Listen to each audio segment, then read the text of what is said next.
had a professor in college that would begin almost every lecture with, "Let us now turn our attention to the fundamentals of," whatever he was going to lecture on.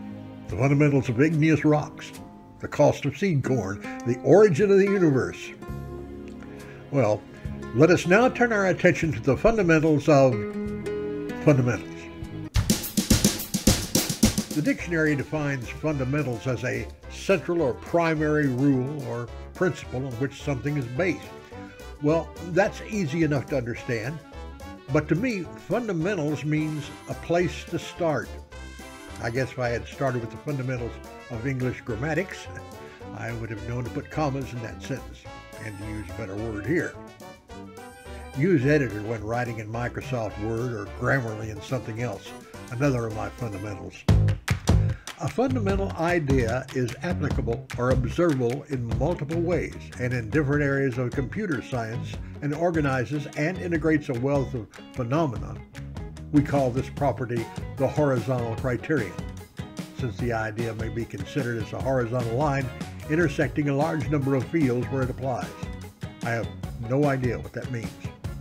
I copied that sentence directly from the dictionary in Google. See, with the net and Google and Wikipedia, it doesn't take much to appear smart these days. But seriously, and none of this should be considered serious in any way, fundamentals have always been important to me. As a writer, I have written many instructional courses. I've written courses on safety for those working on a seagoing barge, how to properly use ammonium nitrate as an explosive in strip mines, and how to install an electric starter on a 1935 Dodge. Do I really know all these things? No, a bit. But I'm not a tankerman on a barge, a blaster for Amex coal, or a classic car mechanic. I'm a writer and a filmmaker. And if you're not an expert on what you're writing about, most of us aren't, you start with the basics, the fundamentals. You research.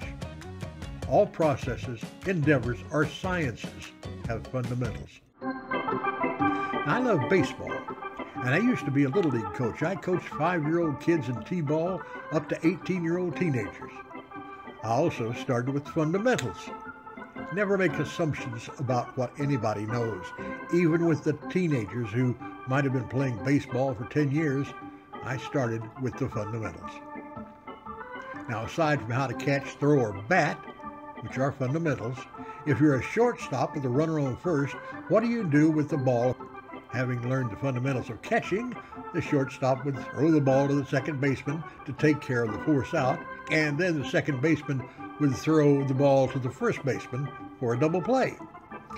Of course, the second baseman must have mastered the fundamentals of throwing, and the first baseman the fundamentals of catching.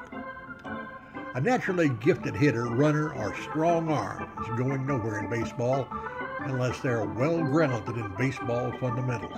Who's on first? Yes. I mean the guy's name. Who? The guy playing first. Who? The guy playing first base. Who? The guy on first base. Who is on first? What are you asking me for? I don't know. And that's fundamentally funny. What about the people who make a living selling things?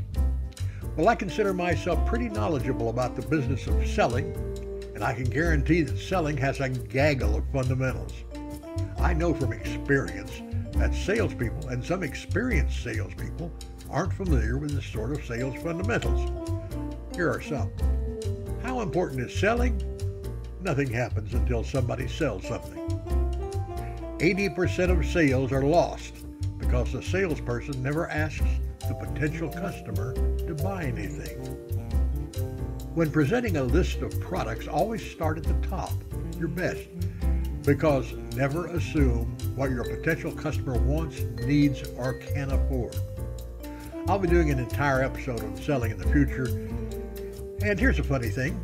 I know a lot about selling and I love teaching it, but I hate doing it. And what about fundamentalists?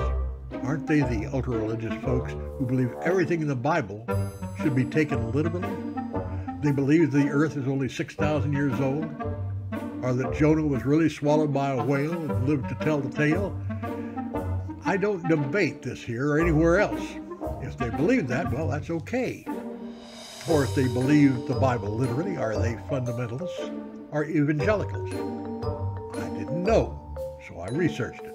Here's what I found. Evangelicals have a somewhat broader interpretation of who Jesus was. Fundamentalists also add some additional doctrines to their beliefs that many evangelicals would not agree with. For instance, many fundamentalists have a dispensational view of the Bible. What's a dispensational view? I guess my religious fundamentals aren't what they ought to be. I'll work on it. I'm not making fun of fundamentalists, evangelicals, or any other Christian, or Islamic dogma, belief, creed, doctrine, or principle. I'm just talking about them. Now, I'll leave you with this one last fundamental. Always use a stinger when you end a YouTube video. It lets people know that you're done.